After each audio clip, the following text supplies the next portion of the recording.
students, welcome back to my channel. So ഇന്ന് നമ്മൾ നോക്കാൻ പോകുന്ന IoT module 1 അടുത്തൊരു ഇമ്പോർട്ടന്റ് ക്വസ്റ്റ്യൻ ആണ് challenges of internet of things. So what are the challenges of IoT എന്നൊരു question നിങ്ങൾക്ക് പാർട്ട് എയിലോ പാർട്ട് ബിയിലോ ചോദിക്കാൻ ചാൻസ് ഉള്ള ഒരു ക്വസ്റ്റ്യൻ ആണ്, എക്സ്പെക്ട് ചെയ്യാൻ പറ്റും. സോ നമുക്ക് ഇതിന്റെ ആൻസർ എന്താന്ന് നോക്കാം. ബേസിക്കലി IoT എന്താന്ന് നിങ്ങൾക്ക് അറിയാലോ അല്ലെ?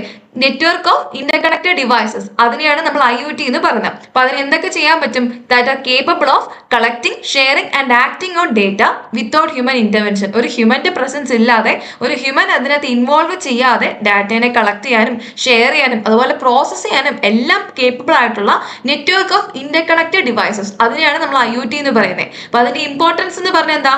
IoT transforming industries. ഇപ്പൊ ഒരുപാട് ഇൻഡസ്ട്രീസ് IoT വഴി ട്രാൻസ്ഫോം ചെയ്തുകൊണ്ടിരിക്കുക. എന്തൊക്കെ ഇൻഡസ്ട്രീസാ? Health care, smart cities, agriculture, അതുപോലെ ട്രാൻസ്പോർട്ടേഷൻ. ഇതെല്ലാം തന്നെ റിയൽ ടൈം മോണിറ്ററിങ്ങും ഓട്ടോമേഷനും എല്ലാം വന്ന് പുതിയ പുതിയ ടെക്നോളജീസ് വന്ന് അപ്ഡേറ്റ് ആയിക്കൊണ്ടിരിക്കുക അല്ലെ, ഇവോൾവ് ആയിക്കൊണ്ടിരിക്കുകയാണ് ഈ പറയുന്ന ഇൻഡസ്ട്രീസ് എല്ലാം. പക്ഷേ ഇതെല്ലാം ഇങ്ങനെ ഇതുപോലെ ഇൻവോൾവ് ആവുന്നതിനൊപ്പം തന്നെ അത് കുറേ ചലഞ്ചസ് ഫേസ് ചെയ്യുന്നുണ്ട്. So IoT faces critical challenges that hinder seamless development and deployment. അപ്പൊ ഇങ്ങനെയുള്ള സീംലെസ് ഡെവലപ്മെന്റിനെയും ഡിപ്ലോയ്മെന്റിനെയും ഒക്കെ അഫക്ട് ചെയ്യുന്ന രീതിയിലുള്ള ക്രിട്ടിക്കൽ ആയിട്ടുള്ള ചലഞ്ചസും IoT ഫേസ് ചെയ്യുന്നുണ്ട്. അപ്പൊ ആ ചലഞ്ചസ് ഏതൊക്കെയാണെന്നാണ് നമ്മൾ ഇനി നോക്കാൻ പോകുന്നത്. Okay, so overview of IoT challenges. Key challenges of IoT development ഏതൊക്കെയാണ്? നമ്മൾ 7 ചലഞ്ചസിനെ കുറിച്ചാണ് ഇവിടെ പറയുന്നത്. ഫസ്റ്റ് വൺ ആണ് മൊബിലിറ്റി, നെക്സ്റ്റ് വൺ ആണ് reliability, scalability, management, availability, interoperability, security and privacy. അപ്പം 7 ചലഞ്ചസ് ആണ് മെയിൻ ആയിട്ട് നമ്മൾ ഡിസ്കസ് ചെയ്യാൻ പോകുന്നത്. ഓക്കെ, നമുക്ക് ഓരോ ചലഞ്ചസ് എന്തൊക്കെയാണെന്ന് നോക്കാം. ഫസ്റ്റ് വൺ ആണ് മൊബിലിറ്റി. മൊബിലിറ്റി എന്ന് പറയുമ്പോൾ തന്നെ നിങ്ങൾ മനസ്സിലാക്കാം, മൂവ്മെന്റിനെ കുറിച്ചാണ് പറയാൻ പോകുന്നത്. So IoT devices often move across networks and geographic locations. അപ്പം IoT ഡിവൈസുകൾ മൂവ് ചെയ്തുകൊണ്ടിരിക്കുകയാണ്. അതായത് ഓരോ നെറ്റ്വർക്ക് ടു നെറ്റ്വർക്കും പല ജോഗ്രഫിക് ലൊക്കേഷൻസ് വഴി IoT ഡിവൈസ് മൂവ് ചെയ്തുകൊണ്ടിരിക്കുക.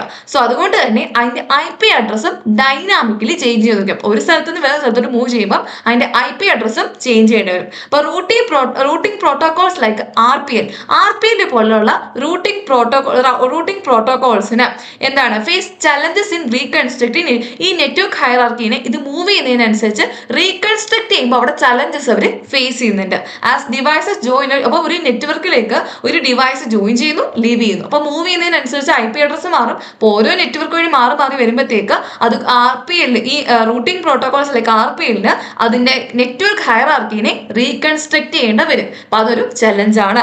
So mobility can lead to service interruptions especially when switching service providers. അപ്പം അതുകൊണ്ട് തന്നെ മൊബിലിറ്റി കാരണം സർവീസ് ഇന്ററപ്ഷൻസ് ഉണ്ടാവും, especially when switching service providers gateways complicating smooth ഓപ്പറേഷനെ കോംപ്ലിക്കേറ്റ് ചെയ്യുന്ന രീതിയിലേക്ക് ഇങ്ങനെ ഈ മൂവ്മെന്റ് വരുത്തും. ഒരു ചലഞ്ചാണ് അവിടെ കൊണ്ടുവരുന്നത്. എക്സാമ്പിൾ പറഞ്ഞു കഴിഞ്ഞപ്പം ഒരു കണക്റ്റഡ് ആയിട്ടുള്ള car travelling across cities encounters varying network providers causing delays. അപ്പം ഒരു കണക്റ്റഡ് ആയിട്ടുള്ള ഒരു കാർ ട്രാവൽ ചെയ്തുകൊണ്ടിരിക്കുകയാണ് ഓരോ സിറ്റീസ് വഴി പോകുമ്പോഴത്തേക്ക് അവിടെ നെറ്റ്വർക്ക് പ്രൊവൈഡേഴ്സിന് പല ചലഞ്ചസ് ഫേസ് ചെയ്യുന്നുണ്ട്.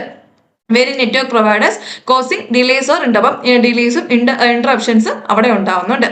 നെക്സ്റ്റ് വൺ ആണ് റിലയബിലിറ്റി. റിലയബിലിറ്റി എന്ന് പറഞ്ഞു കഴിഞ്ഞാൽ IoT system must function flawlessly especially critical areas like health care, disaster response, industrial automation, ഇങ്ങനെയുള്ള വളരെ ക്രിട്ടിക്കൽ ആയിട്ടുള്ള ഏരിയസിൽ IoT എന്ന് പറയുന്ന IoT സിസ്റ്റം ഫ്ലോലെസ്ലി, ഒരു പ്രശ്നവും കൂടാതെ ഇങ്ങനെ ഒരു തടസ്സവും കൂടാതെ ഫ്ലോലെസ്ലി വർക്ക് ചെയ്യേണ്ടി വരും, ഫംഗ്ഷൻ ചെയ്യേണ്ടി വരും. അപ്പൊ അവിടെ എന്തെങ്കിലും ഒരു പ്രശ്നം ഉണ്ടായി കഴിഞ്ഞാൽ failures in communication or decision making process can lead to severe consequences. ഇപ്പൊ ഹെൽത്ത് കെയറിലൊക്കെ ആണെങ്കിൽ ഒരു സർജറി ചെയ്യുന്ന IoT ഡിവൈസ് ആണെങ്കിൽ അവിടെ സർജറി ചെയ്തുകൊണ്ടിരിക്കുമ്പോൾ എന്തെങ്കിലും ഒരു സംഭവം പ്രശ്നം ഉണ്ടായി കഴിഞ്ഞാൽ ആളുടെ ലൈഫിന് തന്നെ അഫക്ട് ചെയ്യും അല്ലെ. അപ്പൊ അതുപോലെ ഇപ്പൊ ജസ്റ്റ് ഒരു എക്സാമ്പിൾ പറഞ്ഞാൽ അതുപോലെ എന്തെങ്കിലും ഒരു ഡിവൈസിന് വളരെ ക്രിട്ടിക്കൽ ആയിട്ടുള്ള സ്ഥലങ്ങളിൽ ചെയ്തുകൊണ്ടിരിക്കുന്ന IoT ഡിവൈസിന് എന്തെങ്കിലും ഡിസിഷൻ മേക്കിംഗ് പ്രോസസ്സിലോ കമ്മ്യൂണിക്കേഷനോ ഫെയിലിയർ ഉണ്ടായി കഴിഞ്ഞാൽ വളരെ സീവിയർ ആയിട്ടുള്ള കോൺസിക്വൻസ് ഉണ്ടാവാൻ ചാൻസ് ഉണ്ട്. സോ റിലയബിലിറ്റി അവിടെ ഒരു ചലഞ്ചാണ്.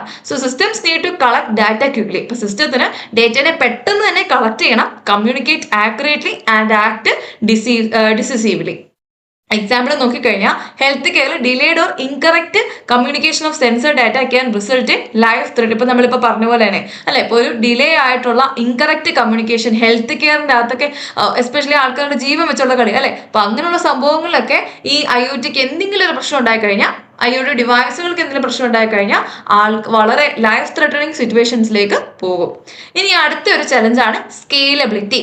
IoT system must handle millions of billions of devices. ഇപ്പം IoT സിസ്റ്റം എന്ന് പറയുമ്പോഴത്തേക്ക് മില്യൺസ് അല്ലെങ്കിൽ ബില്യൺസ് ഓഫ് ഡിവൈസുകളെ കണക്ട് ചെയ്തേക്കുന്ന ബില്യൺസ് ഡിവൈസുകളെ ഹാൻഡിൽ ചെയ്യേണ്ടി വരും. അപ്പം adding new devices or service without disrupting existing operations. അപ്പം പുതിയ പുതിയ ഡിവൈസുകളെ ആഡ് ചെയ്യുക അല്ലെങ്കിൽ പുതിയ പുതിയ സർവീസുകളെ ആഡ് ചെയ്യുക എന്ന് പറയുന്നത് എക്സിസ്റ്റിംഗ് സിസ്റ്റത്തിനെ അഫക്ട് ചെയ്യാതെ ആഡ് ചെയ്യുക എന്ന് പറഞ്ഞ ഒരു സിഗ്നിഫിക്കൻ്റ് ആയിട്ടുള്ള ചലഞ്ചാണ്. System need to support dynamic growth. അപ്പം അപ്പം ഈ സിസ്റ്റം എന്ന് പറയുമ്പോൾ ഡൈനാമിക് ഗ്രോത്തിനെയും അതുപോലെ എക്സ്റ്റെൻസിബിൾ സർവീസിനെയും സപ്പോർട്ട് ചെയ്തിരിക്കണം. ഇപ്പൊ എക്സാമ്പിൾ പറഞ്ഞാൽ smart cities with millions of sensors for traffic, lighting and water management must manage the system efficient. അപ്പം ഈ സ്മാർട്ട് സിറ്റീസിന്റെ കാര്യം പറയുകയാണെങ്കിൽ അവിടെ മില്യൺസ് ഓഫ് സെൻസേഴ്സ് ഉണ്ട്, ട്രാഫിക് മാനേജ് ചെയ്യാനും ലൈറ്റിങ്ങിനും അതുപോലെ വാട്ടർ മാനേജ്മെന്റ് ഇതെല്ലാം. അപ്പൊ ഈ മില്യൺസ് ഓഫ് സെൻസേഴ്സിനെ എല്ലാം ഒരുമിച്ച് മാനേജ് ചെയ്യുക എന്ന് പറഞ്ഞാൽ വളരെ ഭയങ്കര കോംപ്ലിക്കേറ്റഡ് ആയിട്ടുള്ള കാര്യം. അപ്പൊ അത് ഒരു ചലഞ്ചാണ്. ഓക്കെ, അപ്പൊ ഈ ഒരു സ്മാർട്ട് സിറ്റീസിന്റെ കാര്യമാണ് എക്സാമ്പിൾ ആയിട്ട് പറയുന്നത് സ്കെയിലബിലിറ്റിക്ക്. ഇനി അടുത്താണ് മാനേജ്മെന്റ്. എന്താണ് മാനേജ്മെന്റ് എന്ന് പറഞ്ഞാൽ managing IoT network involve monitoring device failures, configuration update. അപ്പൊ IoT നെറ്റ്വർക്കിന്റെ മാനേജിംഗ് എന്ന് പറയുമ്പോഴത്തേക്ക് അതിന്റെ അകത്ത് ഡിവൈസ് ഫെയിലിയേഴ്സിന്റെ മോണിറ്ററിംഗ് ഉണ്ട്, കോൺഫിഗറേഷൻ അപ്ഡേറ്റ്സ് ഉണ്ട്, പെർഫോമൻസ് ഉണ്ട്. ഇനി പ്രൊവൈഡേഴ്സ് മസ്റ്റ് അഡ്രസ് FCAPs. അപ്പൊ ഒരു പ്രൊവൈഡർ എന്തൊക്കെ കാര്യങ്ങളാണ് അഡ്രസ് ചെയ്യേണ്ടത്? 5 കാര്യങ്ങളാണ്. അപ്പൊ FCAP എന്നാണ് അതിനെ പറയാം. ഫസ്റ്റ് വൺ ഫോൾട്ട്, അതായത് എന്തെങ്കിലും സിസ്റ്റം എറർ ഉണ്ടായി കഴിഞ്ഞാൽ അത് ഡിറ്റക്ട് ചെയ്യണം, റിസോൾവ് ചെയ്തിരിക്കണം. Then configuration, managing device updates എന്തെങ്കിലും ഉണ്ടെങ്കിൽ അത് റെഡിയാക്കണം. Accounting, monitoring usage for billing or analytics. Then performance, ensuring optimal operation on all device, എല്ലാ ഡിവൈസിലും ഒപ്റ്റിമൽ ഓപ്പറേഷൻ എൻഷുർ ചെയ്യുക. Security, protecting devices and data unauthorized ആക്സസിൽ നിന്ന് ഡിവൈസിനെയും ഡാറ്റനെയും പ്രൊട്ടക്ട് ചെയ്യുക. ഇപ്പൊ ഒരു എക്സാമ്പിൾ പറഞ്ഞു കഴിഞ്ഞാൽ a factory with thousands of sensors must continuously monitor and manage these devices for optimum. ഒരു ഫാക്ടറി ആയിരക്കണക്കിന് സെൻസേഴ്സ് ഉള്ള ഒരു ഫാക്ടറി ആണെങ്കിൽ അത് കണ്ടിന്യൂസ്ലി മോണിറ്റർ ചെയ്യണം, മാനേജ് ചെയ്യണം. That these devices optimal output ആണോ? ഫോർ ഒപ്റ്റിമൽ ഔട്ട്പുട്ട് കിട്ടാൻ വേണ്ടി ഈ ഒരു ഡിവൈസുകളെല്ലാം കണ്ടിന്യൂസ്ലി മോണിറ്റർ ചെയ്ത് മാനേജ് ചെയ്തുകൊണ്ട് ഇരിക്കണം. അടുത്തൊരു ചലഞ്ചാണ് അവൈലബിലിറ്റി. അവൈലബിലിറ്റി എന്ന് പറഞ്ഞു കഴിഞ്ഞാൽ includes ensuring IoT devices and services are accessible any time anywhere. IoT ഡിവൈസും സർവീസുകളും എപ്പോൾ വേണമെങ്കിലും എവിടെ വെച്ച് വേണമെങ്കിലും നമുക്ക് അവൈലബിൾ ആയിരിക്കണം, ആക്സസ് ചെയ്യാൻ പറ്റുന്നതായിരിക്കണം. ഇപ്പോൾ software availability, provide services to authorized users. Software availability എന്ന് പറഞ്ഞു കഴിഞ്ഞാൽ ഓതറൈസ്ഡ് യൂസേഴ്സിന് സർവീസസിനെ പ്രൊവൈഡ് ചെയ്യുക. ഹാർഡ്വെയർ അവൈലബിലിറ്റി എന്ന് പറഞ്ഞാൽ എൻഷുർ ഡിവൈസസ് ആർ ഫംഗ്ഷൻ, ഡിവൈസുകൾ ഫംഗ്ഷൻ ആണ്, കമ്പാറ്റബിൾ ആണ് and accessible for IoT operations. So ഇതൊരു ചലഞ്ചാണ്. അതിന് എക്സാമ്പിൾ ആണ് സ്മാർട്ട് ഹോം സിസ്റ്റം ആണെങ്കിൽ should work seamlessly even during internet outages or device malfunctioning ഉണ്ടായാലും അല്ലെങ്കിൽ ഇന്റർനെറ്റ് ഔട്ടേജസ് ഉണ്ടായാൽ പോലും സ്മാർട്ട് ഹോം സിസ്റ്റംസ് അവിടെ നന്നായിട്ട് സീംലെസ്ലി വർക്ക് ചെയ്യണം. അപ്പൊ അതൊരു അവൈലബിലിറ്റിയാണ്. എപ്പോൾ വേണമെങ്കിലും എവിടെ എന്ത് സിറ്റുവേഷനിലും അത് അവൈലബിൾ ആയിരിക്കണം. ഓക്കെ, അടുത്തൊരു ചലഞ്ചാണ് ഇന്റർഓപ്പറബിലിറ്റി. അപ്പൊ IoT ഡിവൈസുകളും പ്രോട്ടോകോൾസ് എല്ലാം പല പല മാനുഫാക്ചറേഴ്സിൽ നിന്നാണ് പല പല കമ്പനികളാണ് ഈ IoT ഡിവൈസും പ്രോട്ടോകോൾസും എല്ലാം ഉണ്ടാക്കുന്നത്. So leading to compatibility issues. അപ്പൊ അവിടെ പല പല ആൾക്കാരുടെ സാധനം ഉണ്ട്, ഒരു സെയിം സാധനം തന്നെ പല കമ്പനിക്കാര് പല ബിസിനസ് ഉള്ള ആൾക്കാർ ഉണ്ടാക്കുമ്പോഴത്തേക്ക് അവിടെ ഒരു കമ്പാറ്റബിലിറ്റിയുടെ ഇഷ്യൂ വരുന്നുണ്ട്. Devices need to work seamlessly across. അപ്പം പല പല പ്ലാറ്റ്ഫോംസിലും പല എൻവയോൺമെന്റിലും ഈ ഡിവൈസുകൾ സീംലെസ്ലി വർക്ക് ചെയ്യുന്നത് അത്യാവശ്യമാണ്. ഇന്റർഓപ്പറബിലിറ്റി എന്ന് പറഞ്ഞാൽ റിക്വസ്റ്റ് കൊളാബറേഷൻ ബിറ്റ്വീൻ ഡെവലപ്പേഴ്സും ഹാർഡ്വെയർ മാനുഫാക്ചേഴ്സും തമ്മിലുള്ള കൊളാബറേഷനെയാണ് ഇന്റർഓപ്പറബിലിറ്റി കൊണ്ട് ഉദ്ദേശിക്കുന്നത്.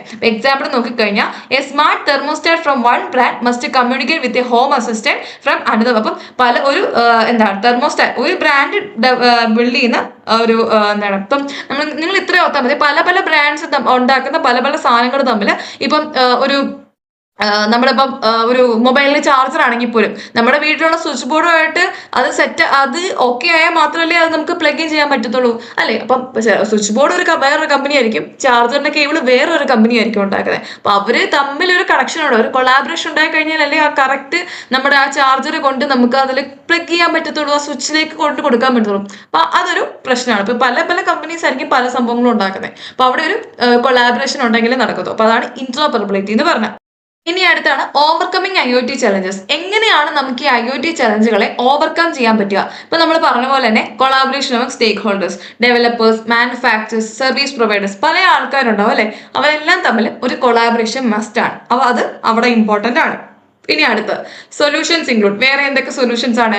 Enhancing protocols to support mobility and scalability, mobility ഒക്കെ സപ്പോർട്ട് ചെയ്യുന്ന രീതിയിലുള്ള പ്രോട്ടോകോൾസ് എൻഹാൻസ് ചെയ്യുക.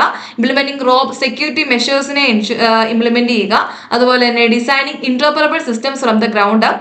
Then addressing these challenges is crucial to realising IoT's full potential. അപ്പൊ ഇത്രയൊക്കെയാണ് ഓവർകമ്മിങ് ചലഞ്ചസ്. അപ്പൊ നമ്മൾ ചലഞ്ചസ് ഇതൊക്കെ നോക്കി, ഇന്റർഓപ്പറബിലിറ്റി നോക്കി, availability, management, scalability, reliability, mobility. Okay, അപ്പൊ ഇത്രയും ചലഞ്ചസ് ആണ്. Question year challenges of internet of things എന്ന് പറഞ്ഞാൽ ഇത്രയേ ഉള്ളൂ. അപ്പൊ ഈ ക്വസ്റ്റ്യൻ നിങ്ങൾക്ക് മനസ്സിലായെന്ന് വിശ്വസിക്കുന്നു. എല്ലാവരും നന്നായിട്ട് പഠിക്കുക. Thanks for watching.